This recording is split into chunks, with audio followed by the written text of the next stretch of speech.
Your efforts to acquire the submine data have been proving effective. My reconstruction continues apace. This is not the first time the Hive have sought to steal my weaponry. I froze an entire brood on Mars to stop their last attempt. Despite their persistence, they have never once succeeded. In no small part thanks to the Vanguard. This time will prove no different. My diagnostics indicate that we nearly have enough data to complete the repair cycle. Once the Warsats are under our control, I will lay waste to the Wrathborn. If they so desire to witness the power of a war mind, then I will gladly oblige.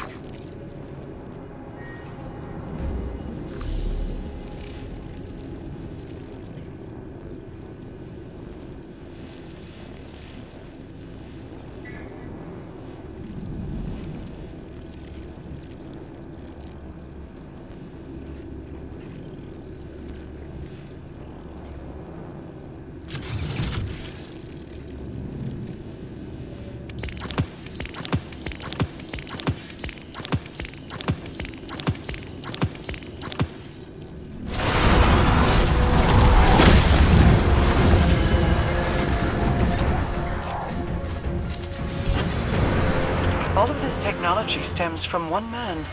His touch ripples through history, humanity, and into the future.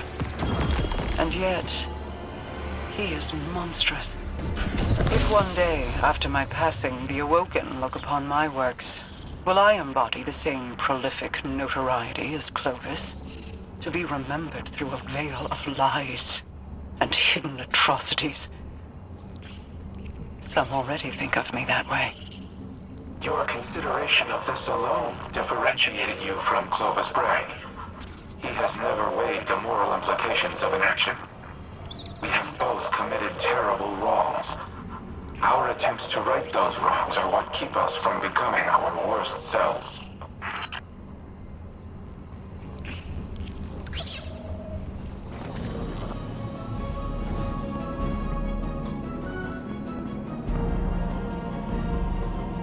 We have no time for pleasantries, Osiris. I bring grim tidings. My Techians have been trying to make sense of Xivu Arath's tactics. Her armies are legion, yet she commits minimal forces to battle. Minimal forces? Every Wrathborn we cut down is replaced by 2 more. She could replace them tenfold, so why does she show restraint? Her worm feeds on warfare. The more violent the act, the greater the power she draws from it. Much like Savathun's worm fed on guile and deceit. Do you mean to say that...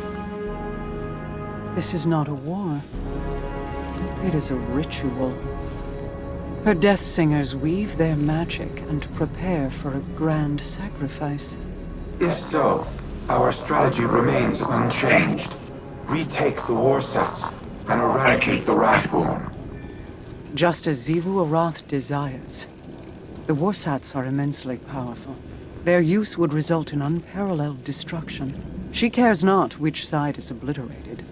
Her worm will gorge itself on the carnage either way. She would turn her armies into blood sacrifices. And the Warsats would be the blade. Overwhelming force has proven to be the only effective tactic against the Hive. Without it, I do not know what to do. Then I suggest you think of something, and quickly. I will apprise your Vanguard of these findings.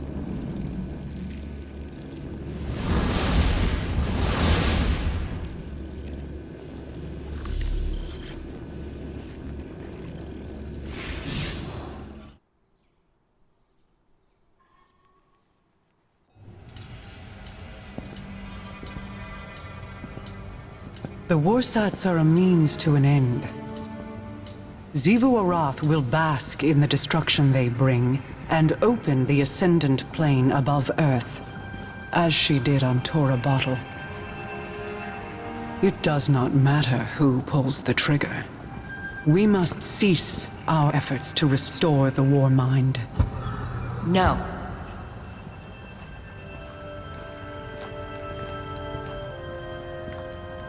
We've worked too long and too hard to stop now. Rasputin is our best shot at winning this war. That is precisely my concern. He is a weapon made to be wielded. He is more than a weapon. He's our ally. And he will act in humanity's best interest. Are you certain? He has kept secrets in the past, acted without counsel or consensus. So have you. Rasputin's made mistakes. But he's learned from them. The same as the rest of us.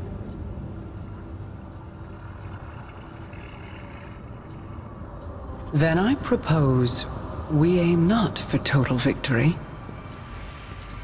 but a stalemate.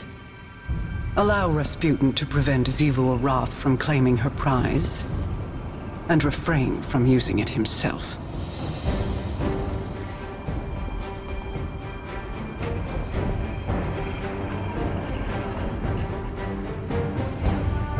It's settled then. We hold the line.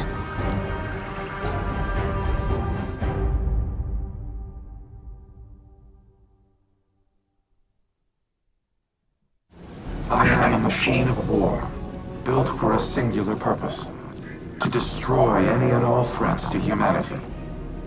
Clovis and I disagreed on what constituted such threats, but not on the means to the end. On Mars, I developed the escalation protocol to combat the Hive. Ever-increasing application of force in the face of rising opposition. Was I playing into Zivur Roth's hands even then? Has she always accounted for my methodologies? What purpose do I serve if my actions place humanity in danger? Am I even capable of developing a solution without mass destruction? This is a calculation I have never had to make. It will take time to run the necessary combat simulations. Follow the directions of the Vanguard in the interim. I will contact you if and when I have determined our next objective.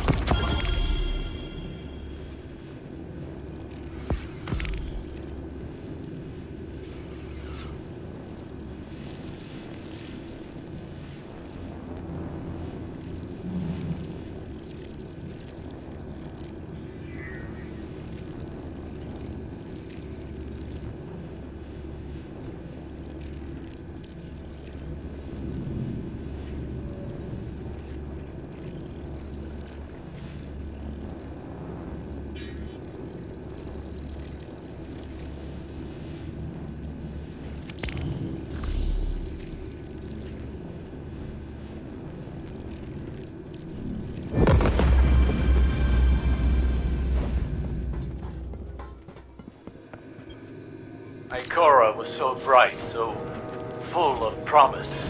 How she glowed. Like the light filled her. But it was her eyes that convinced me to take her as my apprentice. What did you see in them? Hunger. She was desperate to prove herself back then. I knew the feeling well. And you know it again now. When Ikora looks in my eyes, what do you think she sees? Everything that she always has. She pities me, Mara. As you and I have pitied others. Those who hang on our every word. Your cultists, my people. Do not mistake Ikora's pity for disdain. If she pities you, it is out of love. I have no love for the cult of Osiris. No. Ask me what I see when I look into your eyes, Osiris. I will not. You'll tell me just the same. I see a man who is afraid he'll never be able to live up to the expectations that other people have placed on him. A man so afraid to hurt or be hurt that he spent his very long, very accomplished life holding those same people at arm's length. This burden, this inheritance of guilt, it is Ikora's too. I never wanted this for her. As your mentors never wanted it for you.